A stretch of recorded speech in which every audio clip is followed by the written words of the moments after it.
today with an illness. Copeland, he will not practice today with a hip. CJ groin won't practice today. Darryl Roberts calf won't practice. Farley has a quad, he won't practice. Robbie, Beecham, Khalil, Demarius, Neville, Clendon, and Henry will all be limited today. Obviously, you guys saw through the release, Brian and Chris both went on IR. It's unfortunate. Brian, it was such little contact, and kind of with what happened, that was weird. Weird play that happened with his shoulder, and then Chris, I'm surprised that he stayed in the game after kind of finding out what we found out with his rib. So, I know Chris is frustrated that he only got to play one game this year, but we'll build off that down the road. When did he break the rib? What's that? When did the rib? That first catch.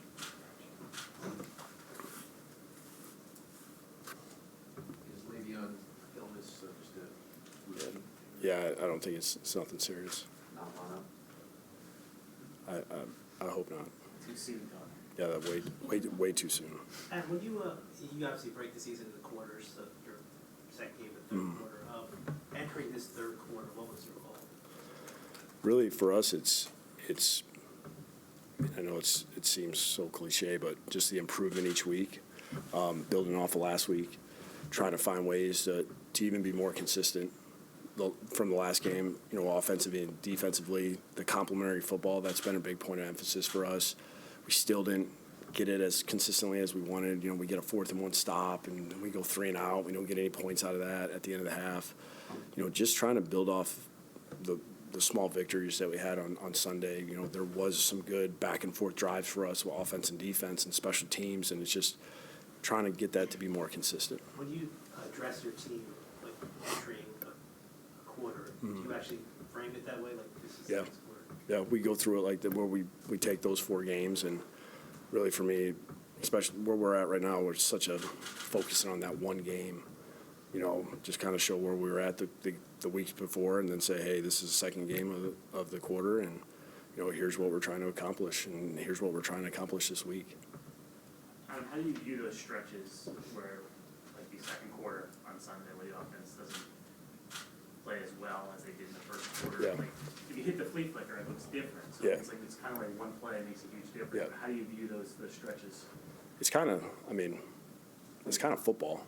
It's kind of the flow of the game. If we scored on every drive, we'd win a lot more games. It's just they make good plays too. We'll have our moments where we kind of shoot ourselves in the foot.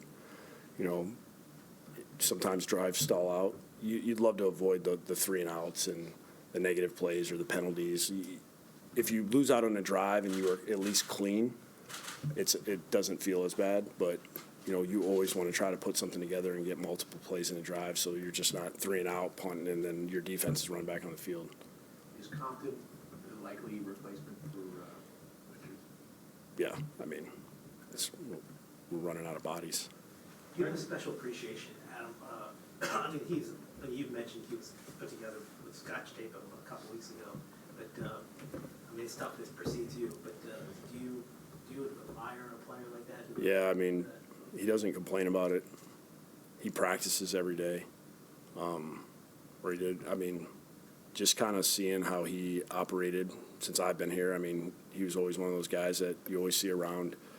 He's always doing some kind of maintenance on his body, in the weight room. And knowing that you'd see him sometimes and he didn't feel good, but he'd never say anything. And he would go out there and he'd do everything he could. We tried to, a couple plays here and there, just give him a break. But he didn't like coming out. He wants to practice. He feels like he likes getting all the looks and having an idea of exactly where everybody's going to be and how it's going to feel in the game. And, for him to battle through probably how he felt the whole year is something that, as a coach, you really appreciate. Do you anticipate Bless starting this week? Yeah, I think we're just going to work through this. We're going to give all these guys opportunities to practice and just kind of see how it shakes out and see Greg's going to try to put this thing together and kind of see who's available, and we'll go from there. What did you see out of him from when he got in there for Nate? Like I always said, I mean, he does not lack confidence, so which is, I look at that as a valuable trait to have as a corner, because if you lose out on a route, he's coming back the next one. And that's one of my favorite things about him. And, like I said, he's given us problems in scout team. Like, he was driving us nuts because guys were struggling to get open, and he has a good feel for route concepts, and he's aggressive, and he gets his hands on balls. And, seeing him kind of get out there and get a play in his first game, I can't imagine how long. It seems like it's been a while for him. So I thought he thought he did a good job, and we're just going to try to build off of that. Brandon Copeland said the other day on the conference call that, you guys have had trouble handling success going back to last year too. You weren't here. Do you address that, putting together maximum effort, all that other stuff, week after week, so you're not just happy about? Yeah, you'd love to say that we shouldn't have any problems. Right. I mean, we've won 2 games, so we should want that feeling again from Sunday. The biggest thing we talk about is just focusing on this week. What happened last week, you have to learn from it, but that doesn't mean anything for you for the next week. And you have to, all your focus has to be on this game coming up, because I always look at it as you win the last one, but you lose the next one, nobody cares. Who remembers the last one? So we just need to make sure that we stay focused on the task at hand. Were you bothered that some people were mentioned in playoffs? I think Jamal said don't. Yeah, but I think he was talking about LSU. I don't think he was talking about that. I think he kind of got lost in translation there. But, like I told Sam, I'm like, let's just focus on this week. And how impressed are you with the not only stopping Barkley, but just all season stopping the run? Yeah, I mean, these guys have done a great job. I think it's a full team effort on that end. I mean, you're talking secondary guys, corners. I mean, our corners have actually done a really good job, and you don't see it a lot where they're knifing in there and they're making some plays. The front's done a good job. They've been gap sound. We've had a couple explosive plays, but really, if that happens, it's like you're not seeing that the rest of the game. I think we got to keep doing a good job at that, because at least when you make them one-dimensional, and I know sometimes it gets frustrating probably for those guys where they feel like, man, we let up a lot of passing yards, but you're making a team one-dimensional, which you're giving your chance for turnovers. You're giving yourself a chance to at least be able to pass rush, and you're teeing off a little bit because you're playing the run so well. So I feel like the way those guys are playing really good group defense when it comes to the run game. Did you look at Sam's performance Sunday as like a remarkable step in some aspects, some of those plays he made, given the way the season's gone till now, obviously? I think he did a good job of just resetting and just focusing on that game, what he had to do. Like, you could tell he talked about it after the game of playing clean, not turning the ball over, throwing the ball away when he needs to. Just all those little things are important to where it's like when you got a chance for a shot down the field. When, hey, I got to progress down. When you have to scramble. When you have to throw away. Like those little things, when that's just happening naturally, that's going to be valuable to us. If I could follow up on that, I spoke to a different player in a different circumstance, defensive player last week, who commended his young quarterback for learning to throw it away even at practice. You just went to throwing the ball away. I guess I'd ask you, I understand, I think, why that's so significant, but why is that hard sometimes for young quarterbacks? Because you want to make the positive play. You want to, because sometimes you look at 2nd and 10 as a bad thing. You look at 3rd and 8 as a bad thing. You're trying to get into shorter distances. You're trying to get a first down. And, I think he's done a good job, especially the last 3 or 4 weeks, is when something's not there in practice, instead of just holding onto the ball and trying to wait for a guy to pop open, he's breaking outside the pocket. He's treating it like a game. And the more we practice, the more he does that, the more it translates to games, and the better performance we'll have. But the running game's struggling. Is there any thought to maybe working in Bilal or someone else a little more? Because it seems like they bring a different tempo. Yeah, we're always going to be kind of looking to see what we can do to help ourselves there.